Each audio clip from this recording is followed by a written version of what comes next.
Com a palavra, Renato. Obrigado, Rodrigo.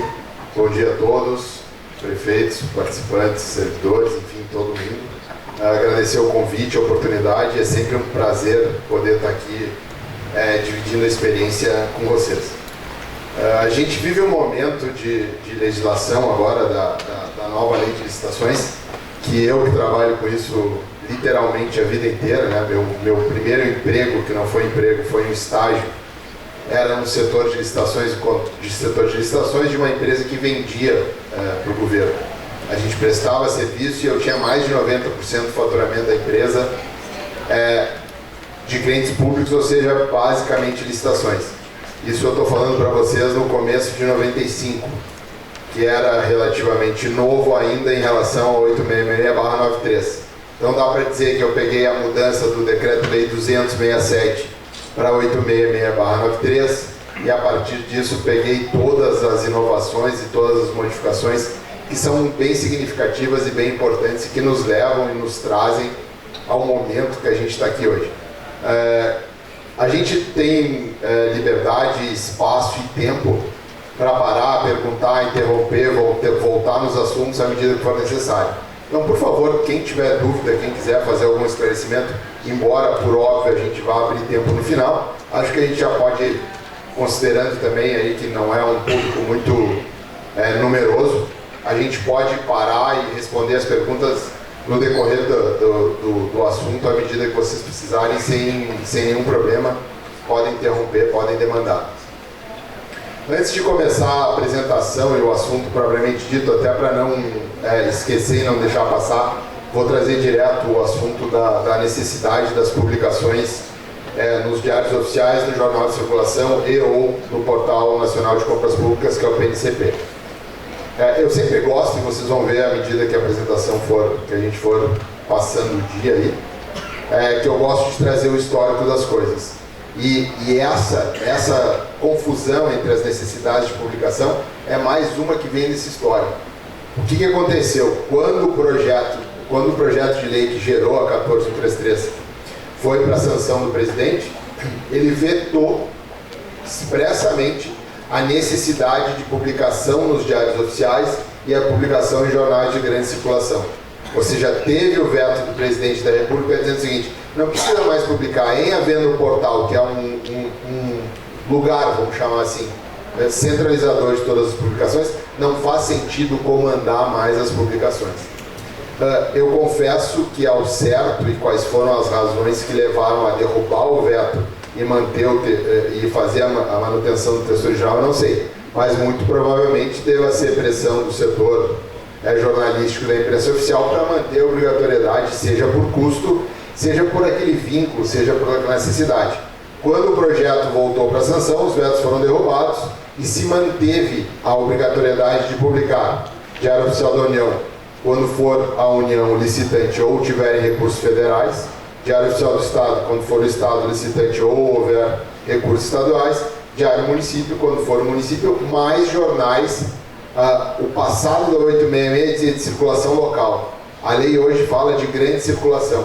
Me parece que ainda é razoável entender jornais de grande circulação local. Mas eu não sei como vão ser as interpretações daqui para frente, né? Em especial nos órgãos de controle. Mas eu diria o seguinte: recurso federal é Diário Oficial da União, Jornal de Circulação e PNCP. O recurso do Estado é Diário do Estado, Jornal de Circulação Local e PNCP. Municipal, Diário Oficial do Município e PNCP. Legal dizer o seguinte também: obrigatoriamente hoje, quem usa plataforma de compras por pregão eletrônico e lança suas licitações no Licitacom do TCE, já está integrado com o portal. Significa que em publicando no Licitacom, em publicando na plataforma de compras, esse edital obrigatoriamente já vai estar publicado também no PNCP. Então é mais ou menos isso. E a origem da dúvida me parece essa, o veto inicial. Se a gente buscar um pouquinho na memória, vocês vão ver que durante um tempo se alardeou muito, assim, não precisa mais publicar, não precisa mais publicar. E de fato não precisaria se o veto não tivesse sido derrubado. Volto a dizer, eu só consigo pensar no momento que a gente vive hoje, numa questão econômica, de garantir um pouco de gasto e de investimento em publicações, porque não faz mais sentido, né? Seja para quem vende, para quem vende para o governo, seja para nós que compramos, ter um portal centralizado, onde há um único mecanismo de informação, onde todo mundo sabe que vai estar lá a informação da compra, me parece muito mais razoável do que, por exemplo, ter que minimamente consultar 3 diários oficiais e consultar as publicações locais legais. Falei para vocês que isso é antigo, né, e que meu primeiro emprego foi um estágio na empresa de vigilância. Era uma empresa de vigilância, isso eu não tinha falado. Minha primeira tarefa do dia, minha obrigação número 1, era pegar os diários oficiais na portaria da empresa, sentar na sala e lê-los. E não era ler, né, literalmente, mas era folheá-los e procurar todas as publicações que tinham em relação a editais que me interessavam e que seriam publicados, editais que viriam, que eu já estava participando em eventuais notificações, e as publicações de contratos, penalidades, eventos relacionados aos serviços que a gente já prestava. Era uma trabalheira, chato, confesso que era uma função bem chata, porque ficar lá folheando o jornal e procurando mais ou menos o que a gente faz no Google hoje, né, que bota lá a palavra, o termo, e ele vasculha em tudo que existe. A gente fazia na época manualmente, olhando folha por folha, literalmente, nos diários. Me lembro que o Diário Oficial da União era a seção 3, né, licitações e contratos. Então a gente abria a seção 3 e ficava folhando e fuçando. Então, assim, essa história de publicação depende ainda, a gente vive esse momento de ajuste, né, onde as coisas vão se assentar e as melhores interpretações e decisões vão ser consolidadas, mas a lei fala, publica nos diários oficiais respectivos, publica no jornal de grande circulação e não tira o local, mas me parece que entender o local é bem razoável, e ainda obrigatoriamente no PNCP. Esses dias a gente tive uma consulta de um município que dizia o seguinte: eu vou fazer uma licitação e não aderir ao PNCP, então esse edital não está publicado, eu posso fazer lá na lei nova? Primeiro é o seguinte, a gente não pode mais fazer nada desde 30 de dezembro que não seja na lei nova, né? Editais novos a partir de 30 de dezembro obrigatoriamente são 14.133, salvo as exceções que vierem. Em realizando uma licitação a partir de 30 de dezembro, não existe essa opção, eu vou aderir ou não vou aderir. Obrigatoriamente esse edital tem que estar publicado. E provavelmente, talvez até o tivesse. E o consulente que estava fazendo a consulta, talvez sequer soubesse que isso tinha sido publicado no portal de compras, cumprindo a finalidade legal e os requisitos legais. Bom, vencida esse primeiro questionamento, ficou bem uniforme, está tranquila essa questão da publicidade para todo mundo? Jóia. Rodrigo, ficou legal? Bom, voltando àquela prática de contar o histórico das coisas para entender aonde a gente está chegando, em especial no momento de lei nova, a gente precisa voltar um pouco no contexto histórico para entender por que a gente está aqui, por que a gente chegou aqui, por que esse é o momento que a gente passa hoje no Brasil em relação às licitações. O primeiro conceito que a gente tem na cabeça, no primeiro momento, é que licitação é uma coisa relativamente nova, um procedimento relativamente novo, uma condição moderna. Não é. Licitação não tem nada de novo, não tem nada de absolutamente moderno. Historicamente, nos estudos aí, a primeira experiência de licitação que a gente tem são o que o Império Romano chamava, que hoje a gente chama de asta pública, que decorre de um procedimento do Império Romano que eram as astas. Astas em latim significa lanças. Então os caras faziam o seguinte: invadiam determinados povos, conquistavam determinadas regiões e traziam os espólios dessa invasão. Vou usar, por exemplo, escravos, cavalos, ouro, prata, seja o que fosse. Circundavam esses bens por lanças, e essas lanças delimitavam o perímetro da onde os cidadãos tinham a possibilidade de ofertar os seus lances. Por isso que a gente ouve o termo hoje asta pública, que é quando o juiz do judiciário bota leilão alguma coisa de um particular para saldar um débito. O termo usado hoje ainda é asta pública. Nessa oportunidade lá no Império Romano, os cidadãos romanos tinham a oportunidade de ofertar os seus lances e adquirir aqueles bens que tinham sido trazidos na forma de espólio para dentro do império e daquela determinada comunidade. Qual é o conceito principal disso? É de obter a melhor oferta e de dar a oportunidade de todos os possíveis interessados de realizar aquele lance, aquela oferta e obter aquela demanda. Então, o que é legal da gente pensar quando a gente pensa em licitação é, por mais que a gente tenha interesses locais e a gente tenha necessidades locais, é pensar que o objetivo número 1 do processo licitatório é sempre da universalidade da competição. Ou seja, eu tenho que permitir a todos os possíveis interessados naquela determinada contratação ou naquela determinada aquisição, quando a gente está vendendo, ter a oportunidade de licitar, ter a oportunidade de fazer aquele bem. De atingir, de celebrar aquele contrato com a administração. E por que isso? Fica fácil da gente entender. As falas iniciais aqui, a gente se discutiu muito e se reclamou muito dessa repartição do dinheiro e dos recursos. Mas a gente tem que pensar que todo recurso que entra na administração, ele é oriundo do privado, né? É da sociedade, da comunidade, de um produto de alguém que pagou tributo ou gerou retorno de um tributo anteriormente pago para que a gente possa administrar e gerir. Então, quando a gente pensa que o recurso que a gente gasta é produzido por todo mundo, por todas as pessoas que convivem, no nosso caso, no país, né, porque a gente tem esse recurso centralizado e depois a repartição, a gente tem que pensar que esse recurso, ao voltar para o mercado, ele também tem que ser universalizado. A gente tem que pensar que todas as pessoas que são possíveis interessados tenham que ter a possibilidade de obter aquele contratação, gerar aquele negócio, celebrar aquela avança com a administração pública. Se todo mundo contribui para o bolo, na hora que essa parte do bolo vai ser distribuída e devolvida para a sociedade, nada mais justo que a gente dar essa universalidade da oportunidade. Ou seja, dizer que todos os caras que tenham possivelmente interesse possam participar. Por isso, a necessidade de publicar. A gente publica e a gente divulga as oportunidades de licitação, os contratos, para que o mercado como um todo e todos os possíveis interessados tenham a possibilidade, tenham a oportunidade de licitar. Bom, trazendo para o Brasil, a gente tem também a primeira experiência de licitação moderna, ainda é das ordenações filipinas, positivado nos códigos do rei Filipe, ainda de Portugal, mas aplicados no Brasil, no ano de 1592, se eu não me engano. Ou seja, a gente já licita com lei no país desde 1592.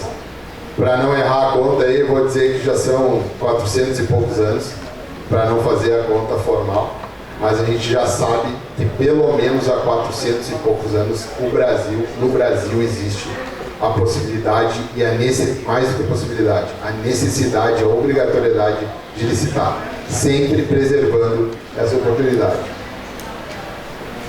Bom, trazida a 8666 para dentro do país, que era a lei de licitações até então vigente, depois disso se gerou a necessidade do pregão. E vale de novo fazer uma parte e um breve histórico em relação a isso. Quem se lembra o que aconteceu no país em 92?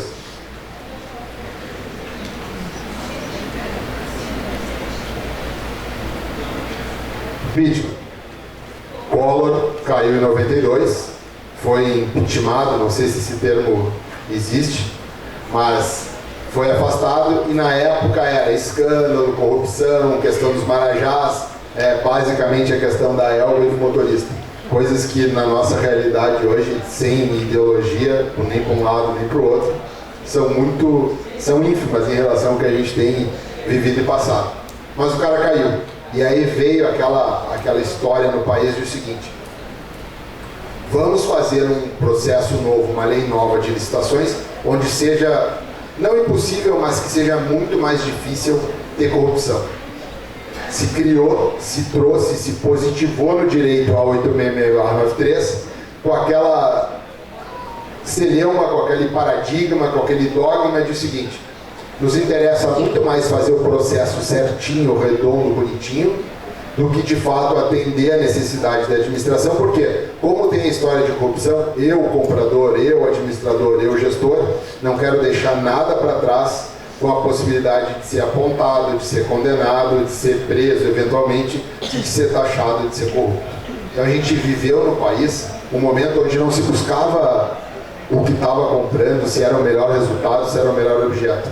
Muito menos do que isso, a gente buscava atender um processo, ser formalista e resolver as coisas processuais independente do que se comprava.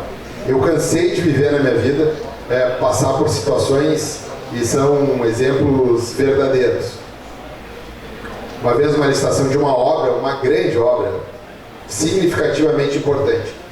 E na composição de custos de, sei lá, 300 itens, vou dizer, talvez fossem mais, mas na planilha da composição de custos da obra a gente tinha 300 itens, e eu me lembro como se fosse hoje.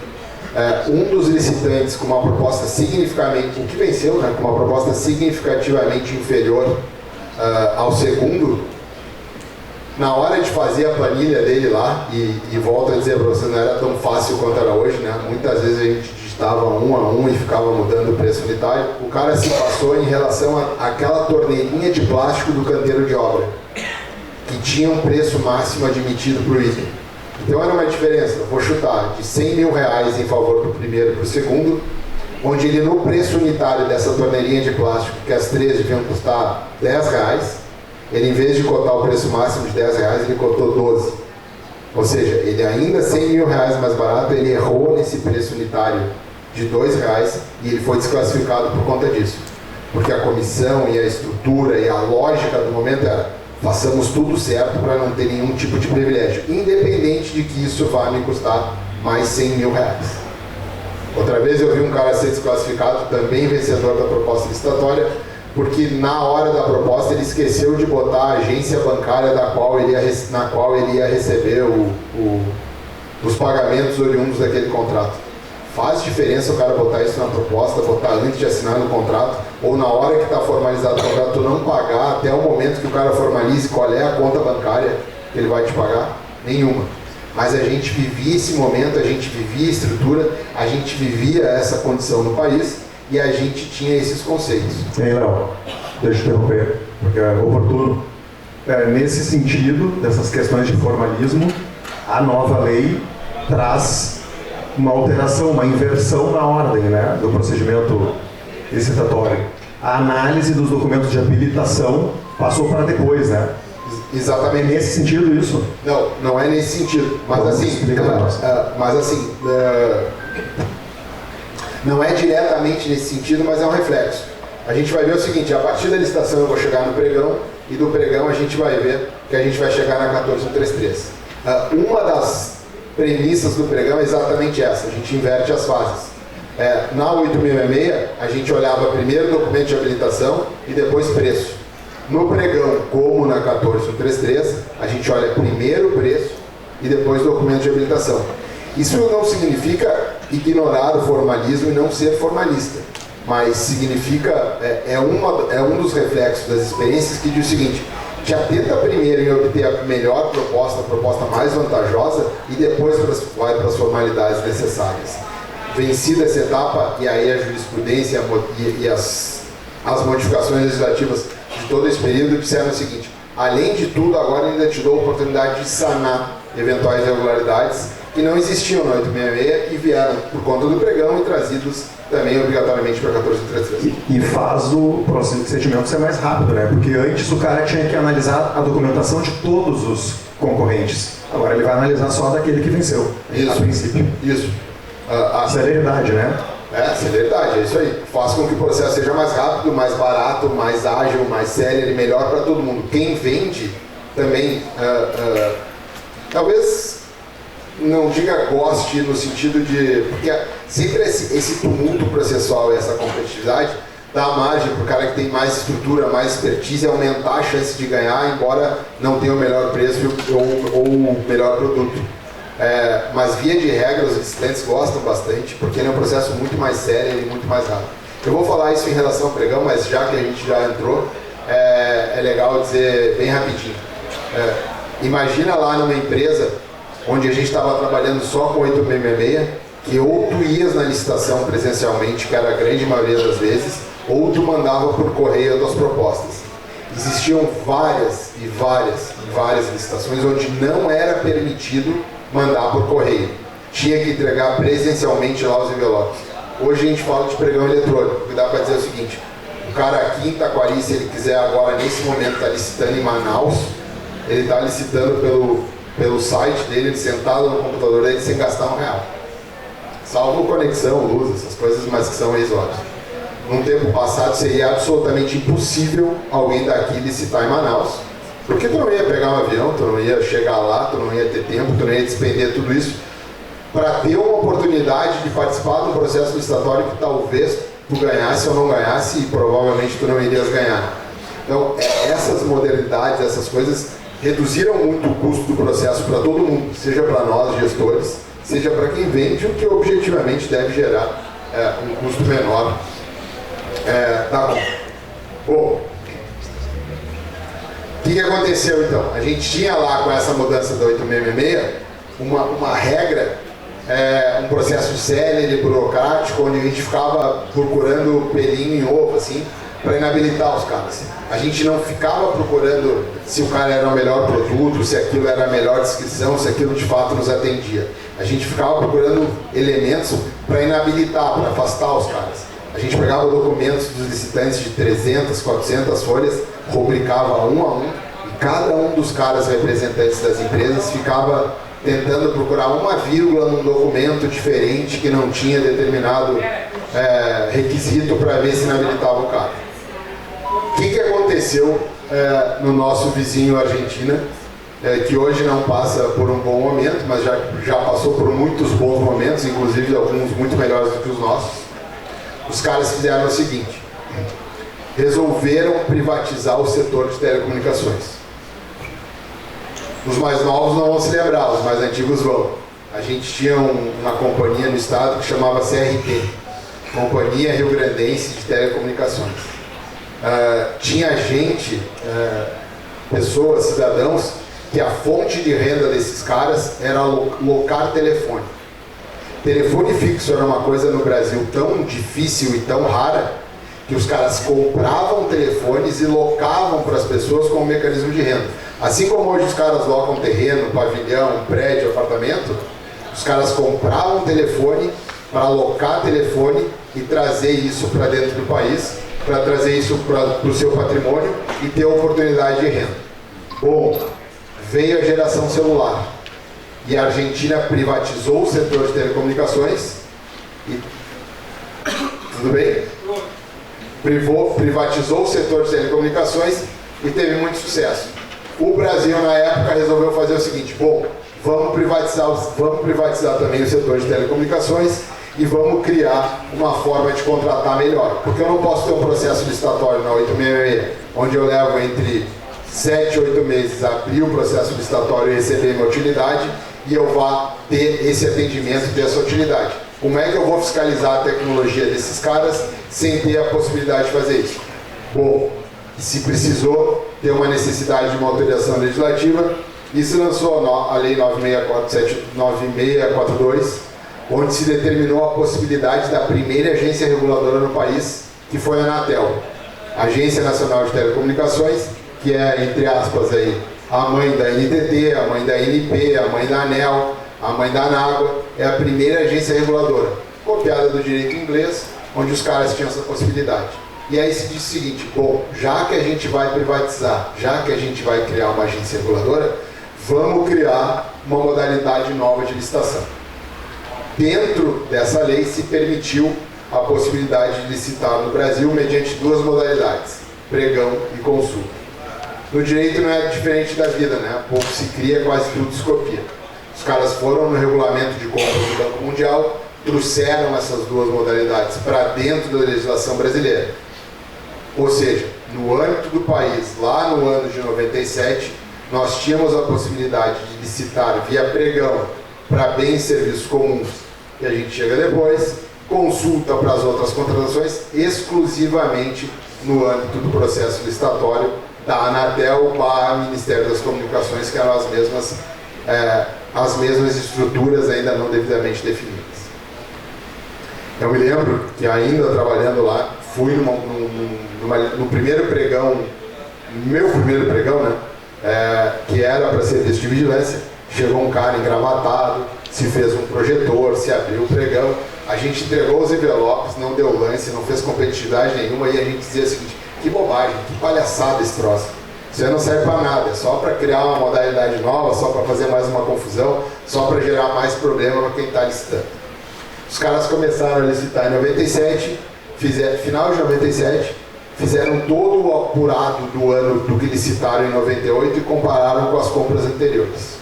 O que vocês acham que os caras encontraram?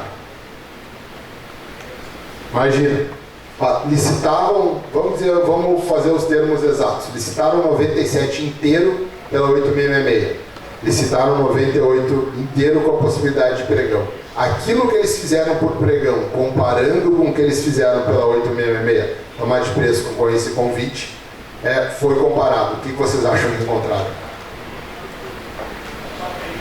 Bora, gente, chutezinho aí. Não ouvi. Não ouvi. Chuta, pode chutar. Provavelmente custo menor. Primeira coisa importante, custo menor, e segunda. Essa é a mais significativa e a mais relevante. E a segunda? Tempo. Aquilo que eu levava entre 7 e 8 meses para comprar, eu passei a levar entre 30 e 45 dias. Ou seja, o pregão foi muito consolidado e aquilo deu muito certo e funcionou muito bem. Aí imaginem lá no final do ano de 98, o ministro das Comunicações titular da pasta, naquela reunião ministerial no final do ano, trazendo para a realidade de vocês na reunião de secretariado. Cada um abriu seus notebooks assim, e aí o Ministério da Fazenda sentou do lado do Ministério das Comunicações e os caras tinham o mesmo notebook. E aí começaram a conversar: legal esse notebook, aí faz um monte de coisa. Esse já tem CD, né, devia ser na época, ó. Esse tem uma entrada diferente, enfim, não, esse tem, esse faz isso. Muito legal, bem legal. Quanto pagou o teu? Eu paguei o meu lá no Ministério da Fazenda, R$2.000. E tu, quanto pagou o teu? Comprado via pregão.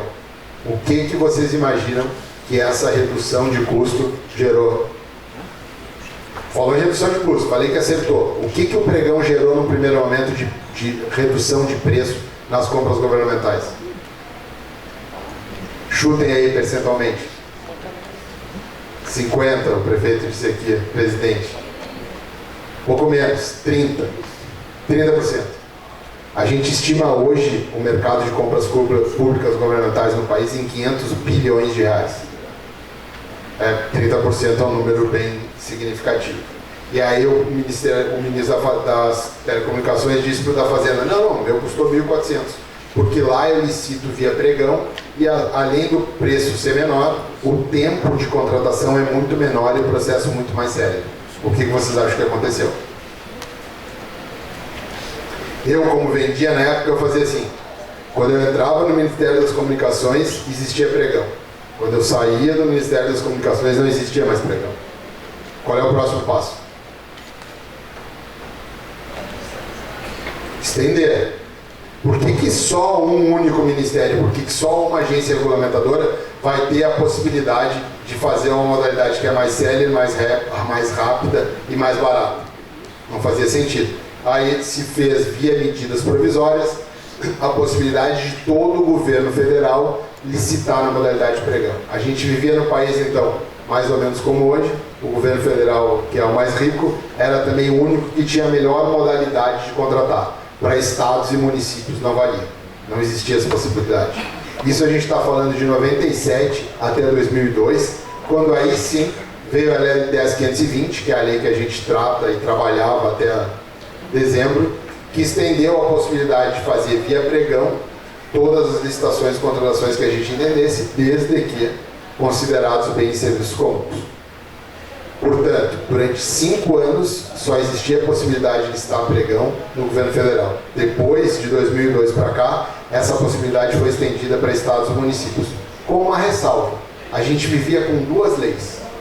A gente tinha a possibilidade de licitar 8666, basicamente, concorrência, tomada de preço e convite, ou pregão. No âmbito do gestor, no âmbito do município, a gente tinha, enquanto prefeito, total autonomia de decidir. Com o meu recurso, com recurso próprio, eu vou gastar via concorrência, via tomada de preço, via convite, utilizada a 8666, ou vou fazer via pregão. Quando vinham recursos federais, que não os vinculados, né, mas os voluntários, aí sim, no termo de convênio, vinha obrigatoriamente a necessidade e a obrigatoriedade de licitar via pregão. Ou seja, a gente viveu durante 20 anos, 21 para ser mais preciso, a faculdade de escolher qualquer uma das modalidades que a gente tinha. Faz sentido isso? Vamos criar um tempo de adaptação, de oportunidade, de ajustar, beleza, 1, 2, 3 anos. Mas faz sentido 20 anos tu dar ao gestor a faculdade de escolher qual modalidade licitatória, quando o pregão em tese já te provou ser mais barato e mais célere? Não faz. Né? E aí que a gente chega na 14133, que é basicamente como conceito principal, uniformizar o pregão como forma, como norma, como regra de compra para contratação, aí não só mais para o governo federal, não só mais para o Estado, mas para toda unidade de administração pública, seja ela federal, estadual, municipal, autárquica ou fundacional. Aí, tudo bem? Bom, manda. O pregão se torna regra, então, né? E obrigatório para bens e serviços comuns. O pregão hoje, a partir da 14133, é a modalidade licitatória obrigatória para bens e serviços comuns. A exceção do pregão na 14133 é a concorrência. Obviamente, ressalvado concurso, leilão, que são modalidades específicas. Mas para comprar e contratar, a gente tem basicamente hoje no país duas modalidades. Pregão para bens e serviços comuns, que eu vou explicar depois o que é, e a concorrência, que é para obras, para serviços comuns de engenharia. Desculpa, concorrência. Para obras de engenharia e serviços especiais de engenharia. A gente ainda tem a possibilidade de fazer pregão para serviços comuns de engenharia. É um momento que ainda a gente vai, talvez, ter algum tipo de indefinição e de jurisprudência e de ajuste jurisprudencial até definir. Será que não existe mesmo obra que eu possa fazer via pregão? Hoje, lendo a legislação, me parece que não existe obra por pregão, salvo serviços de engenharia. E aí a gente vai nos conceitos legais, que não é nem sequer o objetivo, mas quando a gente separa a obra e quando a gente separa serviço. Então, pela legislação, o que está positivado hoje, o que a Lei 1433 determina é o seguinte: obra de engenharia é concorrência, serviço de engenharia especial é concorrência, serviço de engenharia eu ainda posso optar por concorrência ou por pregão. Sinceramente, isso também me parece um retrocesso, e mais do que isso, é repetir um erro histórico que a gente fez quando a gente saiu de 866 em relação ao pregão. Tem aquela condição da 866 ser uma lei de engenharia feita pelo engenheiro, proteger um segmento. Depois, se sobrar tempo, a gente pode entrar nisso, se for o caso. Mas aí a gente repete de novo uma forma de segmentar. Quem licita aí, dá para dizer que, independente de ser uma obra, existem várias coisas que podiam literalmente ser licitadas por pregão. Não tem por que tirar a obra do pregão. Tu tem uma planilha de custos, tem um descritivo absolutamente, muitas vezes, muito melhor, porque ela compõe os custos unitários do que os outros serviços que a gente está listando. Por que eu não posso fazer um pregão, ver quem ganha a obra e depois reabre a planilha, adequa os seus custos e refaz a proposta como é todo mundo feito e como todo mundo faz? Me parece, de novo, que é o mesmo erro histórico, né? Que é segmentar e proteger as obras e empresas de engenharia para que elas tenham uma concorrência menor, para que elas não tenham uma redução de custo de 30% e que elas tenham uma fatia de mercado mais protegida e mais segmentada em relação a isso. Bom, visto esse histórico, a gente pode falar um pouco do que são bens e serviços comuns, que é a característica do pregão, que vem desde lá de 97, que já vinha de antes do regulamento de compras do Banco Mundial e que agora para nós se tornou obrigatório e cogente para as nossas compras. Bens e serviços comuns são aqueles bens que a gente tem basicamente, doutrinariamente, tem inúmeras definições. Mas a mais legal delas é a que estipula duas características. Quando eu vou estipular aquele bem, ele tem especificidades comuns, ou seja, quando eu determino aquela utilidade, todo mundo entende aquilo que eu estou pedindo.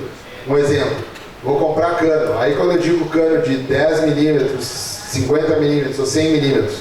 Nem sei se milímetro é a medida padrão, mas pressupondo que seja. Os possíveis fornecedores daquela utilidade entendem aquela medida como padrão, é aquilo usual.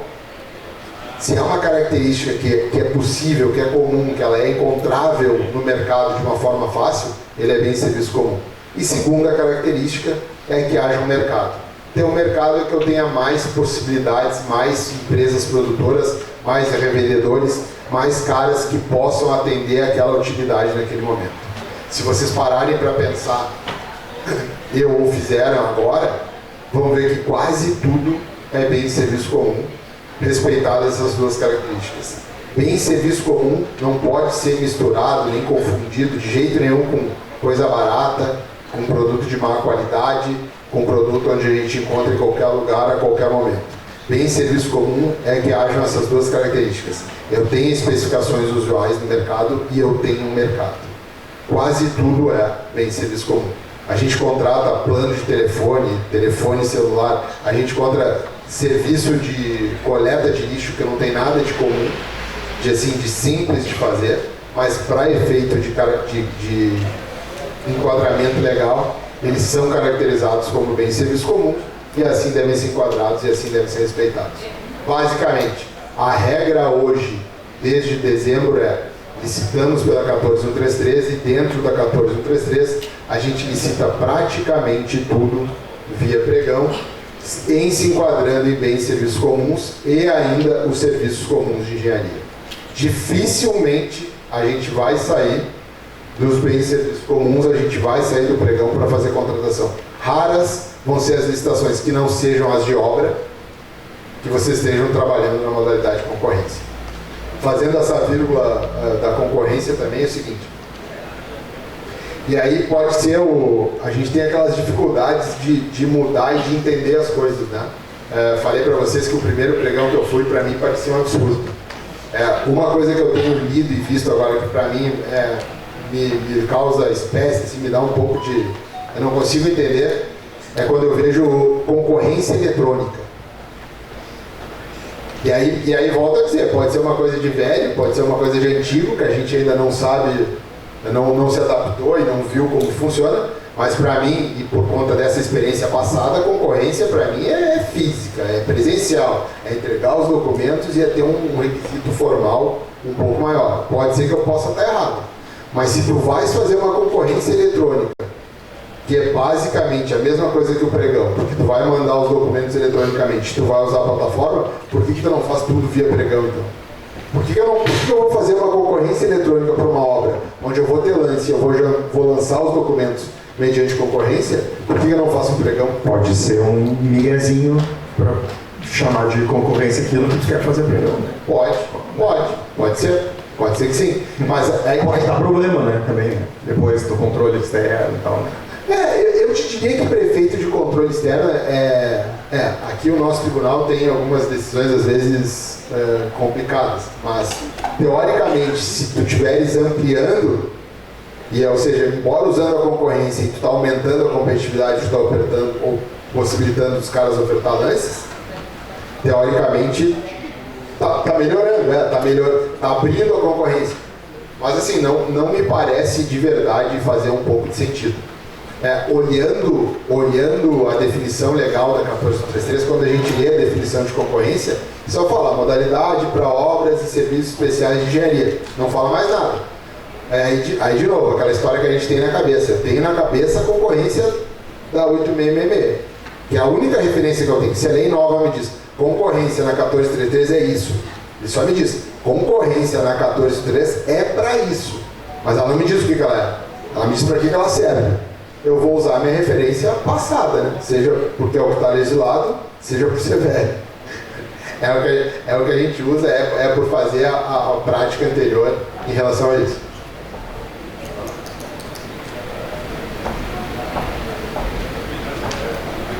Bom, falar de direito e falar de lei nova não dá para não falar de princípios. A gente não consegue deixar de falar de direito, pelo menos arrasadamente, sem a gente falar de princípios. E para a gente falar de princípios, o primeiro conceito que a gente tem que definir é o seguinte: o que são princípios? A primeira pergunta dessas é o seguinte, para a gente chegar num consenso aí, a primeira pergunta a ser feita é a seguinte: a gente tem princípio na vida da gente? Bom, os que não responderam aí é melhor dar uma revisada, né, cara? Porque pelo menos um ou outro princípio aí a gente tem que ter como definitivo, e um ou outro princípio na vida a gente tem que ter. Princípio é aquela condição, aquela regra que tu não muda independente da situação. É aquilo que tu vais cumprir sempre que tu entender necessário e sempre que tu tiver que fazer. Por exemplo, eu entendo que é certo devolver o troco. Se alguém me devolve o troco a mais ou a menos, eu corrijo. Quando é menos eu cobro, quando é a mais eu devolvo. Mas eu faço isso sempre, eu não faço só isso com o cara que vende picolé. Eu faço isso no supermercado, eu faço isso no banco, eu faço isso na grande empresa, porque independente da situação, é meu princípio devolver o troco certo. Não estou dizendo que seja errado entender que no supermercado levar alguma vantagem alguma vez, possa ou não possa ser feito, mas ele deixa de ser princípio quando a gente faz isso no super e a gente deixa de fazer com o cara que vende picolé, ou o cara que seja uma transação comercial mais simples. Então o princípio é isso. São condições que a gente não abre mão e a gente não desvincula de jeito nenhum. No direito, a gente chama de regras supralegais, que elas vêm acima da lei. O fato de serem acima da lei significa que quando a gente olha lá os 180 artigos da 14133, elas são filhas, eles decorrem de alguns desses princípios. A 14133, por conta de ser esse histórico passado de 8666, de 10520, de pregão presencial, de pregão eletrônico, ela reúne todos os princípios da legislação e trouxe isso formalizado.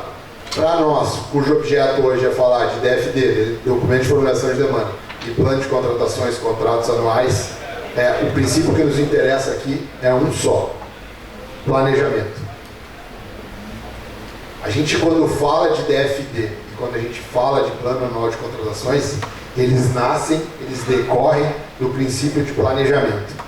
E falar em planejamento é legal também dizer o seguinte: é a primeira vez no âmbito da legislação de compras, seja a Constituição, seja a legislação passada, que a gente tem o planejamento trazido à categoria de princípio para falar de compras. Isso faz todo sentido e é totalmente ajustado com a 14133. Falando de compras, em especial para o gestor, tem alguns momentos, e eu vou usar alguns porque a gente tem um tempo curto e uma matéria curta, mas por vários momentos, às vezes, a gente tem que ser antipático. Eu tenho que ser antipático, eu tenho algumas falas antipáticas. Faz sentido algum na administração pública municipal a gente ter licitação por emergência, seja a gente dispensar por emergência, ou a gente ter licitação num prazo apertado, que se a gente não homologar amanhã, eu fico sem remédio, merenda, material escolar, material de expediente, combustível? Muda muito ou significativamente, ou quase nada, o que a gente gastou de alimento, o que a gente comprou de alimento em 23 para 24? Sim ou não? Não. Vai um pouquinho mais de batata, um pouquinho mais de feijão, dependendo da sazonalidade. Vai um pouquinho mais de combustível, um pouquinho menos de combustível. Esse ano de 24 vai um pouquinho mais de combustível, né? Às vezes. Faz mais coisa, mexe mais, ano de eleição, a gente tem mais... Mas tudo planejado, tudo ajustado. Ou seja, não faz sentido a gente começar a aula dia 19 de fevereiro, quando tu sabe que sempre começa em fevereiro e tu não tem o transporte escolar licitado. Não faz sentido.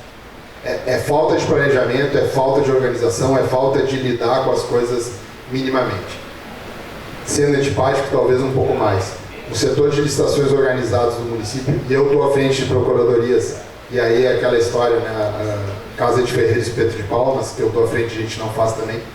Mas se tu fizeres 10 registros de preços em janeiro, teu ano enquanto comissão de licitações, agente de contratação pregoeiro, está 80%, 90% resolvido. É um saco fazer um pregão de medicamento de 300 itens. Hoje até nem é verdade, porque a gente normalmente é consorciado e pega dos consórcios. Mas é um saco fazer um pregão de alimentos de 300 itens. É chato. mas é um só. Leva 2 dias, 3 dias e está resolvido toda a história do teu alimento para todo ano. Ah, mas os caras não entregam, mas os caras não cumprem. Ponto 2, outro problema. Teu problema é licitar, organizar, planejar, está feito. Em tendo licitado, tem inúmeras possibilidades de ir no mercado e buscar e atender aquela demanda, sem que tem que estar fazendo dispensa, sem que tem que estar criando necessidade, sem ter que estar o jurídico dando parecer, que às vezes é meia boca, e o mais importante, né, sem ter que botar o prefeito numa possível enrascada lá na frente, porque no fim e ao cabo quem assina é o chefe, né? E o chefe que vai responder lá pelas compras e contas que não foram aprovadas e pelas compras que não foram feitas, como deveria. Então assim, planejamento elevado à categoria de princípio não é mera coincidência. A 14133 tem esses dois, se eu pudesse definir como 2 grandes inovações, e às vezes me perguntam isso, eu trago essas 2. A primeira, a regra é pregão, sai do pregão só por exceção, e a exceção primeira que a gente vê é a obra de engenharia. E a segunda é a necessidade, a obrigatoriedade, a imposição da gente se planejar. Dentro desse momento a gente vai ver depois o DFD e o Plano Anual de Contratações. Olha só, quando a gente pega a legislação e ela trata como objetivo do processo. Vejam lá, o artigo 11, processo licitatório tem por objetivos, no qual o parágrafo único diz o seguinte: a alta administração do órgão ou entidade é responsável pela governança das contratações. Governança é uma palavra da moda aí também, já foi mais, mas é um termo relativamente moderno, diria, de 4, 5 anos para cá, e ele veio trazido também na legislação. É o seguinte: governança é criar uma estrutura de gestão onde tu tem as estruturas hierarquicamente caracterizadas, onde tu tem processos, onde tu tem sistemas de controles efetivos. Então é o seguinte: é responsável pela governança das contratações e dentro disso deverá assegurar o alinhamento das contratações ao planejamento estratégico e às leis orçamentárias e promover eficiência, efetividade e eficácia em suas contratações. Vejam como tem a ver com planejamento, vejam que o termo governança está trazido, e para exigir, para gerar e para praticar a governança, a gente vai ter os 2 documentos que a gente vai tratar logo em seguida. O planejamento das compras deverá considerar a expectativa de consumo anual e observar o seguinte: determinação de unidades, quantidades a serem adquiridas em função do consumo. Não faz sentido a gente não ter histórico de compras de um ano para o outro. Ah, a gente sabe quanto gastou de combustível em 2020, vai ter que olhar as licitações, vai ter que olhar os empenhos. Não tem lá um documento, não tem um lugar onde a gente tenha esse dado perfeitamente assentado, ajustado. Para isso que a gente vai ver o plano de contratações, que um vai ser gerado do outro e eles vão ser realizados um em sequência do outro. Bom, embora a gente tenha tratado de formalização de demanda e plano de contratações, eles são documentos que são basicamente juntos. Então é o seguinte: o artigo 6º, no inciso 7º diz, e aí entrando propriamente no objeto dessa breve apresentação, que são esses 2 documentos. A partir de documentos de formalização de demandas, DFD, os órgãos responsáveis pelo planejamento de cada ente federativo poderão, na forma de regulamento, elaborar o plano de contratações anual, com o objetivo de racionalizar as contratações do órgão e entidades sob sua competência. 72. O processo de contratação direta, que compreende os casos de inexigibilidade e dispensa, deverá ser instruído com os seguintes documentos. Documento de formalização de demanda. A partir desses 2 dispositivos legais, num primeiro momento eu chego a 2 conclusões. Primeiro, legalmente, DFD é exigível e obrigatório quando a gente estiver falando de dispensa e inexigibilidade. Pela lei, positivamente, é isso que está escrito. Segundo, plano anual de contratações, ele é um instrumento facultativo, ele não é obrigatório. Eu já vi várias e várias pessoas dizendo: não posso licitar porque eu não tenho o plano anual de contratações ou o plano de contratações anual. A lei não fala isso. A lei dá a possibilidade de poderão, ou seja, faculdade, mediante regulamento, exigir o plano anual de contratações. É óbvio quando a gente fala de planejamento, de organização e de governança, ter um plano de contratações anuais faz todo sentido, é absolutamente justo, é absolutamente regular e é um documento muito bom para a gente. Quando a gente fizer o plano anual de contratações de 24, a gente for fazer o de 25, ele já vai ser melhor, mais assertivo e mais ajustado que o de 24. Quando a gente fizer o de 26, ele já vai ser mais do que o de 25. Quando ele fizer o de 27, ele vai ser mais do que o 26. E assim sucessivamente. E aí a gente vai ter os registrados todos lá. Olha só, eu estimei no plano anual de contratações de 2024 que eu ia comprar 300 toneladas de batata. Vencido o ano licitado, acompanhado o plano, eu cheguei ao resultado de que, em vez de comprar 300 toneladas de batata, eu comprei 250 toneladas de batata. Que não foi uma variação sazonal, que foi de fato que a gente precisou, que é aquilo adequado com a nossa demanda. No de 26 tu já vai jogar 250 toneladas de batata, então não vai ter, entre aspas, aquela diferença de 50 toneladas, que é o teu desajuste, que é a tua falta de preparo, que é a tua falta de experiência, no sentido de segmentar e orçamentar e trazer esses itens bem organizados enquanto governança. Então, a partir desses dois documentos, eu consigo chegar a essas primeiras conclusões. Primeiro, DFD me parece obrigatório só para dispensa e inexigibilidade. Segundo, o plano anual de contratações é facultativo, não é obrigatório. O que eu diria para vocês? Acho que é um mecanismo que deve ser implementado, embora não ache em posição legal. Passo 2. Assim como a gente tinha na 8666 lá uma posição jurisprudencial e consolidada em relação aos convites, que dizia o seguinte: para realizar o convite eu tenho que ter pelo menos 3 convidados. E depois a jurisprudência diz: não, tem que ter 3 propostas válidas para não poder, senão não posso homologar. E aí TCU e TCS adotaram essa possibilidade e o judiciário por vezes sim, por vezes não. Acho, e aí é chute, né, porque isso vem para frente, imagino que os órgãos de controle vão impor a obrigatoriedade de realizar planos anuais de contratações e de fazer DFD em toda demanda, independente de ser inexigibilidade de dispensa. Eu não sei se a próxima slide tu vai abordar isso, mas eu vou problematizar um pouco contigo essa questão do DFD nos casos de inexigibilidade de dispensa. Tu quer me complicar isso? Porque, eventualmente, ou com alguma frequência, nós temos necessidade de contratar por inexigibilidade ou dispensa com urgência, ou porque uma situação imprevisível ocorreu. Isso acontece bastante na nossa área, né? Advogados sendo contratados por inexigibilidade ou dispensa, porque um fato superveniente surgiu e tu não pôde planejar lá no plano anual e tu só vai emitir então o DFD naquele momento. É por aí o problema. Essa compatibilidade é a questão. Do DFD, o planejamento como princípio e os casos pontuais de contratação para resolver casos supervenientes. Isso aí. Para a gente falar isso, a gente precisa primeiro definir o que é DFD. O documento de formulação de demanda nada mais é do que a abertura do teu processo. É a tua requisição. E essa requisição vale para qualquer processo. Concorrência mais de preço convite não existem mais, mas elas sempre existiram, né? E sempre tinham DFD.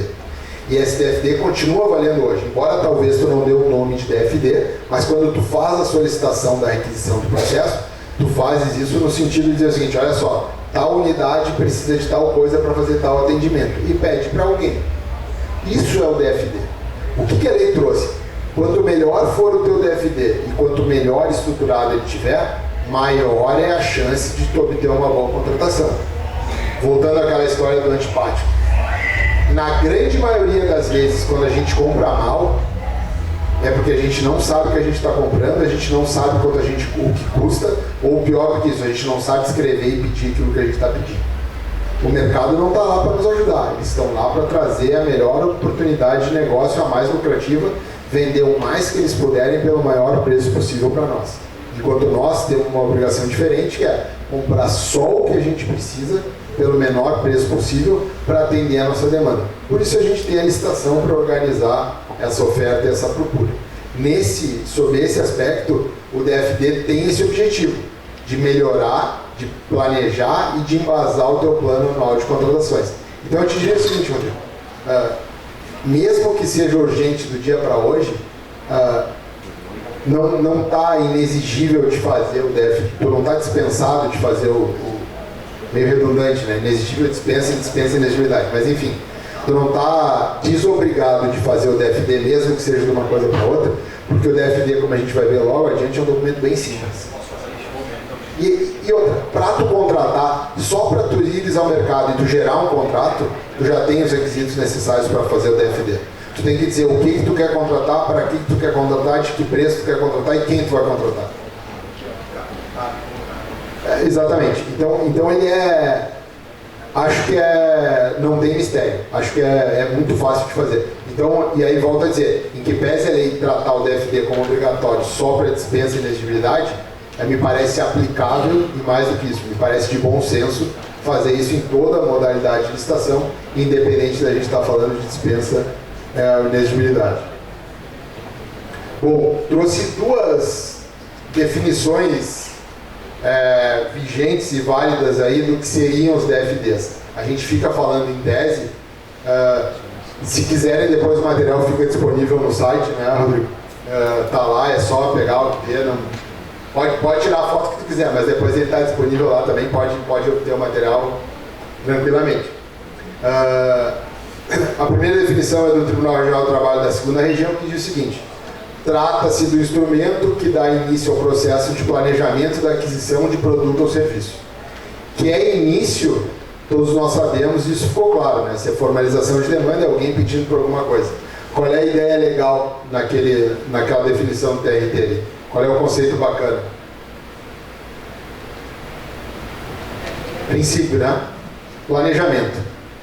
Requisitar a demanda, hoje, não é mais só dizer o seguinte: eu quero comprar tal coisa. Requisitar a demanda é planejar. Ou seja, planejar não é simplesmente sair comprando, é definir por que aquilo que tu está comprando e qual é a necessidade que tu está comprando. Um exemplo bem legal de planejar e de DFD e depois de estudo técnico preliminar é por que a gente adota determinada solução. Obviamente o exemplo dos carros é um exemplo que eu consigo vender muito bem, mas ele dá um problema porque normalmente os carros, quando a gente compra, vem como os prefeitos disseram, que é das migalhas que a gente recebe, né? Alguém deu uma migalhinha lá para a gente comprar uma ambulância, um carro, alguma outra viatura aí. Mas se a gente para pensar, vamos dizer que com dinheiro próprio a gente vai comprar um carro, a gente para pensar se a melhor solução é comprar o carro? Será que não seria melhor alugar? A gente define isso, sempre comprou carro, eu preciso comprar um carro, eu vou comprar um carro. Ninguém para pensar nisso. Eu tenho vários exemplos das polícias estaduais aí, que a frota é toda alocada. É um pouco mais caro, num primeiro momento, talvez sim. É mais custosa, sim, mas operacionalmente, prefeito de polícia, ela é infinitamente superior. Vocês devem ter concepto aqui, devem repassar dinheiro e os caras devem viver e justamente implorando dinheiro para comprar pneu, para arrumar viatura, para consertar o que bateu, para dar uma melhorada na estrutura.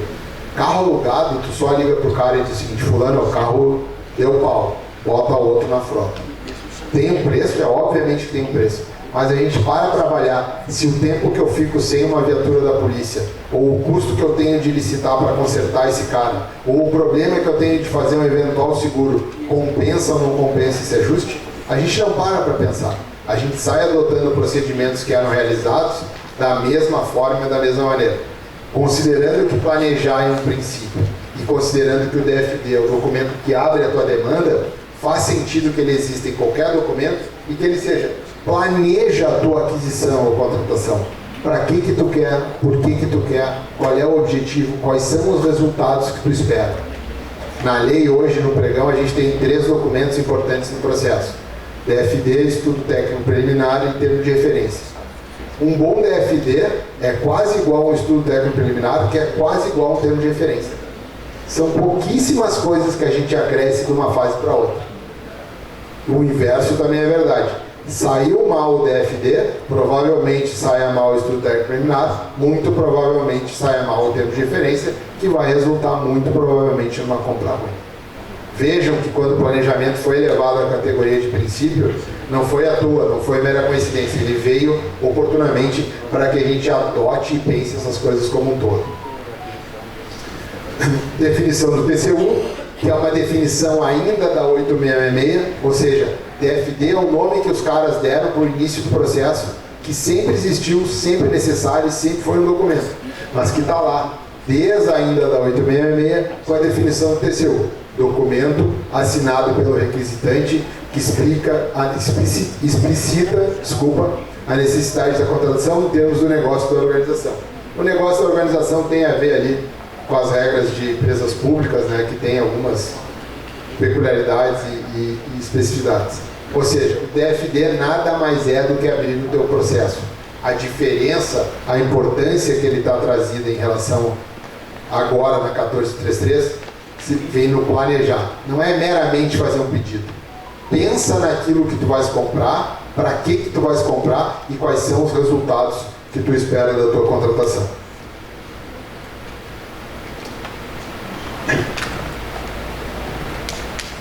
Bom, ressaltando um pouco e a condição ou obrigatoriedade do plano anual de contratações ser obrigatório ou não, quando a gente olha lá o dispositivo legal que diz poderão realizar nos termos de regulamento, quando a gente vai para o governo federal que regulamentou a 1433 e ele diz o seguinte: o cumprimento do disposto nesse decreto é dispensável aos comandos da Marinha e do Exército da Aeronáutica, dá para ter certeza de que é dispensável nos termos do nosso regulamento, se a gente fizer no âmbito da nossa unidade, a elaboração ou não do plano anual de contratações ou do plano de contratações anual. Sugiro que o façam, sugiram que o utilizem, porque ele é um mecanismo que vai ajudar. É mais ou menos como a história do registro de preços. Os primeiros são ruins e dá muito trabalho. Os próximos só vão te dar resultados muito mais efetivos e muito mais importantes. Bom, e aí falando explicitamente, especificamente do que é o plano anual de contratações, plano de contratações anual, tem como objetivo racionalizar as contratações, garantir o alinhamento com o planejamento estratégico, subsidiar a elaboração das leis orçamentárias, evitar o fracionamento de despesas e sinalizar intenções ao mercado fornecedor. Quando eu elaboro esse plano, eu tenho esses grandes objetivos. Primeiro e mais importante, e é o inciso 1, não é à toa, é racionalizar as contratações, ou seja, é saber o que eu compro de combustível, é saber o que eu compro de merenda escolar, é saber o que eu compro de material expediente, é saber o que eu compro de material de limpeza. Segundo, garantir que esse plano, aquilo que eu vou contratar e comprar, está com o planejamento estratégico da administração. Sei que via de regra a gente não faz. A gente tem lá o PPA, né, que seria basicamente o nosso grande planejamento estratégico, mas pelo menos hipoteticamente, de acordo com a lei, ele tem que estar alinhado nas nossas estratégias. Garantir, subsidiar a elaboração das leis orçamentárias. Sempre me perguntam, qual é o prazo para fazer o plano anual de contratações? Primeiro, a lei não estipulou. Segundo, ela manda fazer de acordo com o regulamento. Então, se o teu regulamento disser que tu tens um prazo para fazer, esse vai ser o prazo para fazer o plano. O que eu tenho certeza de dizer? Como ele tem por objetivo subsidiar a lei orçamentária, ele tem que ser antes da LO. Não faz sentido fazer um plano de contratações posterior à LO. Zero senso fazer depois da LO. Então, prazo para o plano anual. Primeiro, não é obrigatório. Segundo, no termo do regulamento. Se o regulamento não dispor, me parece que o único sentido que faz é que a única obrigatoriedade é que ele seja antes da LO. Evitar o fracionamento de despesas. Essa é uma questão bem complicada também, bem importante, e o plano anual ajuda muito. Putz, a gente sai comprando brita. Só que a gente nunca estima o que a gente compra de brita no ano. Aí tu faz uma dispensa, depois tu faz uma licitação, depois tu faz uma outra licitação, depois tu faz uma terceira licitação. Se a gente pensar o conceito legal, isso é sempre fracionar. E o objetivo do plano anual de contratações é o seguinte: eu compro de brita sei lá, 300 metros cúbicos. Licita os 300 metros cúbicos. Não compra primeiro 5, depois 10, depois 20. Aí quando a gente acaba no limite de despesa, aí a gente vai licitar. Não está afastado o risco de ter um fracionamento. Mesmo que tu tenha cumprido os limites legais dos valores lá, os valores dos limites, não está afastada a possibilidade do auditor chegar e dizer, mas tu sabia que tu ia gastar 300 metros cúbicos, por que tu dispensa 30 metros cúbicos porque dava o preço e depois tu licita os outros 270? A gente corre o risco e esse é um dos objetivos do plano. E por fim, sinalizar a intenção do mercado fornecedor. Olha, esse ano aqui a gente tem um ano bem bacana, a gente pretende comprar 10 caminhões. O cara da revenda aqui já sabe isso, já tem essa informação no dado, ele já vai poder se programar, já vai poder ter uma expectativa de pelo menos que a tua intenção é comprar 10 caminhões. Gente, considerando o tempo e considerando as medidas aí, os dois grandes conteúdos que a gente tinha para falar, que é o DFD e o Plano Anual de Contratações, dou os slides por encerrados. Vou passar a palavra para o Rodrigo. As perguntas e as palavras de vocês estão abertas para quem perguntar o que quiser, o que bem entender. Inclusive não precisa ser sobre esses dois documentos, se for sobre a 14133 e eu puder responder, eu faço com o maior prazer. Joia. Obrigado, Léo. Muito bom. Trouxeste aí casos práticos da tua experiência muito interessantes. Tenho certeza que o pessoal que se interessa aproveitou bastante. Duas coisinhas só que eu queria pontuar contigo. Primeiro, a nova lei trouxe a possibilidade e até necessidade de que os municípios regulamentem parte desta norma geral, que é a nova lei de licitações, no âmbito municipal. Em algumas coisas sim, mas também esse é um outro conceito bem legal de tratar, Rodrigo, que é o seguinte: que regulamento a gente tinha para 8666? Tem um que outro de uma coisa lá específica que a gente, registro de preços no âmbito do município, que era bem bacana e é bem legal de ter. Então assim, eu tenho visto muita gente dizer, eu tenho que regulamentar um monte de coisa para aplicar a 14133. Mais ou menos, tá? É metade da verdade. Tem algumas coisas que de fato precisam ser regulamentadas. Por exemplo, bens de luxo. O que a gente vai comprar de bens de luxo no âmbito do município? Vou comprar alguma coisa absolutamente especial, como os caras do STF compram, que é lagosta, que é vinho italiano? Não, a gente não vai comprar. A gente precisa ter esse regulamento para listar? Não precisa. A gente funciona. O que eu diria que é legal de ter é o seguinte: um regulamento bacana é o regulamento do registro de preço no âmbito do município, porque embora, e essa é uma diferença, né? A lei 866 tratava do registro de preço, mas ela não trazia quase nada na própria lei de ajuste, de regulamento, que vinham no âmbito do governo federal com regulamentos que a gente copiava e colava para dentro do município ou simplesmente atendia. Então assim, hoje a lei traz mais coisas, o que também dispensa a possibilidade, né? A gente não precisa fazer regulamento, mas se tu quiser fazer algum regulamento para aderir às atas, e quando as atas podem ser aderidas às nossas, é bem bacana. Acho que esse é um regulamento legal de fazer. O regulamento do Plano Anual de Contratações é legal de fazer também, porque vai te dar requisitos e vai te dar norte. No primeiro momento vai ser chato, mas ele vai te melhorar a vida ali para frente. Acho que esses dois são os que eu consigo, assim, no primeiro momento, dizer que são os mais, não necessários, mas mais importantes, talvez, que deem mais resultados. Ajuda, né? Ajuda. Bom, acho que a gente vai encaminhando para o final. Doutor Leonardo, eu faço parte, tu sabes já, da Comissão de Licitações, Parceria Público-Privadas e Desestatização da Ordem dos Advogados. Dia 5, só estou trazendo essa informação, porque pode ser que o pessoal queira continuar nos ouvindo e aprendendo mais, já que a lei nova exige isso, né? Dia 5 de abril, tu estás convidado para dar uma palestra lá na OAB. Aí vai ser um tempo maior, vamos ter 3 horas aproximadamente para falar, então com bastante assunto e bastante licitação para conversar, tá? Então, tu sabes que tu está convidado, a gente te aguarda lá dia 5, né? Vai ter transmissão via site também, via o portal do YouTube da Ordem, e a gente vai poder conversar mais e trazer mais essas informações. Se alguém tiver mais algum questionamento, a gente está à disposição. Por favor. O questionamento é o seguinte.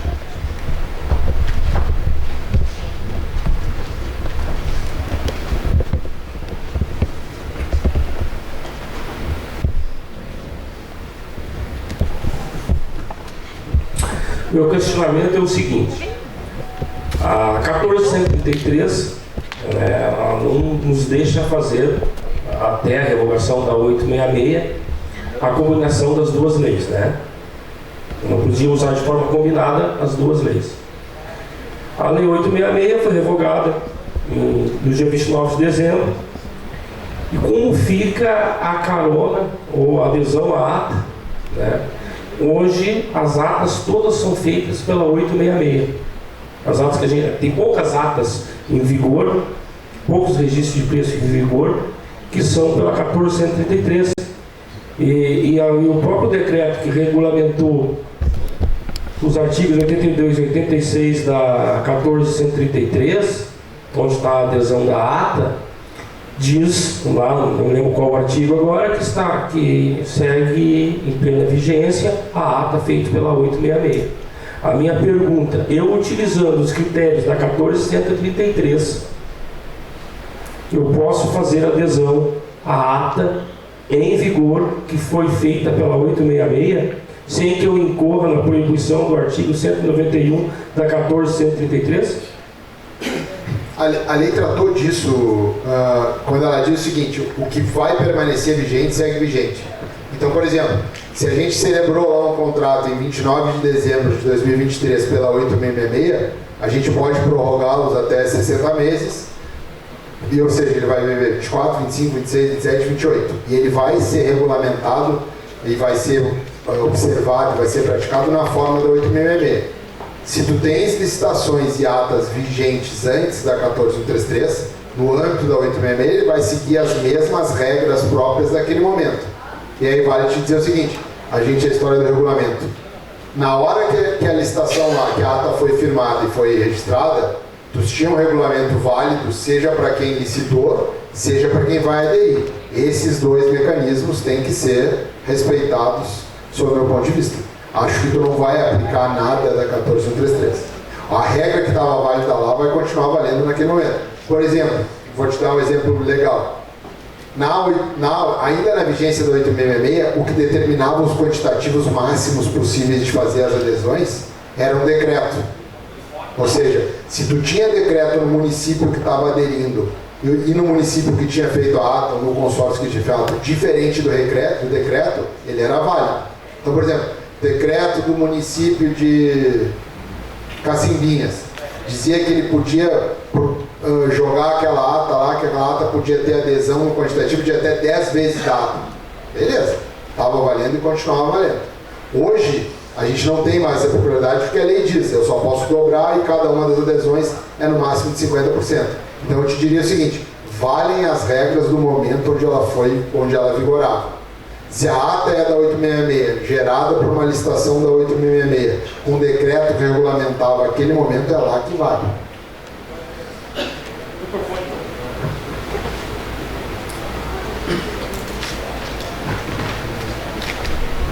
Isso sem dúvida. A minha pergunta é que hoje eu só tenho a 1433, a 866 está revogada. Mas é por isso que eu vou fazer uma adesão hoje. Qual a lei que eu vou fazer para fazer uma adesão hoje no processo de registro de preço, e que a ata é feita pela 866? Foi feita lá no dia 20 de dezembro de 2023. Mas é isso mesmo que eu estou dizendo. É por isso que elas não vão se misturar. Tu vai usar aquela ata, aquele registro, aquela licitação daquele momento, com base no decreto que vigorava também naquele momento. Naquele momento, eu não vou usar 1433. Eu não preciso, mas eu tenho que me preocupar com aqueles quantitativos. Acho que não. A licitação, por isso que eu volto a dizer, essa lei vale de agora. E a licitação que é velha e antiga, que está funcionando e que existe essa possibilidade de fazer esse registro, ela tem que ser observada na forma que ela foi feita. Se ela vigorava por um ano, de 29 de dezembro, de 27 de dezembro, de 23 a 27 de dezembro de 24, essa regra vale até 27 de dezembro de 24. O que tu não pode fazer é edições de coisas novas para frente. Vou te dar um outro exemplo. Se tu abrir um edital, uma concorrência pela 866 em 26 de dezembro, com recebimento e abertura das propostas para 27 de janeiro, ainda é 866. Não, isso é tranquilo. Mas vale a mesma coisa, entendeu? Tu vai usar os momentos da época. O meu questionamento está porque eu andei lendo algumas decisões do TCE, que não é do Rio Grande do Sul, e o que eles dizem? Que nós temos que nos preocupar com os quantitativos da 1433. E aí esse é o meu questionamento. Mas espera aí, então eu vou ter que usar o regramento, eu vou estar combinando daí. Assim, e a gente falou isso, né? Tem várias coisas que eu não tenho resposta ainda, porque depende de como as pessoas vão consolidar os seus entendimentos, de como vai se firmar a jurisprudência, em especial dos órgãos de controle. Mas eu te diria o seguinte, esse limite da 14133 não é cogente, não é obrigatório para as atas que são anteriores, que foram realizadas na vigência. Eu não consigo ver como eu vou te aplicar a obrigatoriedade desse limite novo numa ata e numa licitação feita na regra anterior. É mais ou menos aquela história. Vou te condenar por um crime que não existia na época que tu cometeu. Não dá. Né? Não dá. Mas assim, é o meu posicionamento, como eu interpreto, mas ali na frente, como os caras vão decidir, vão julgar, é difícil de dizer. Mas assim, sendo um pouco mais adiante, não me parece que sustenta esse entendimento. Eu não consigo dizer que o limite da 14133 obrigatoriamente vai ser aplicável a atas que ainda estão vigentes com âmbito na 8666, com regulamentos anteriores a 14133. Não me parece razoável e não me parece que juridicamente se sustente. Mas, obviamente, tu vai encontrar gente dizendo diferente até que isso se consolide ou não, né, em jurisprudência e decisão. Ok, obrigado. Mais alguma pergunta? Encerramos. Estou por vocês. Encerramos. Então, agradecemos aí a explanação do Dr. Leonardo, nosso parceiro da FAMURS. Eu agradeço. Obrigado, Rodrigo. Obrigado, presidente. Obrigado pelo convite. Falar de licitação, às vezes a gente mais atrapalha do que ajuda, né? Mas espero ter ajudado, espero ter contribuído aí com vocês.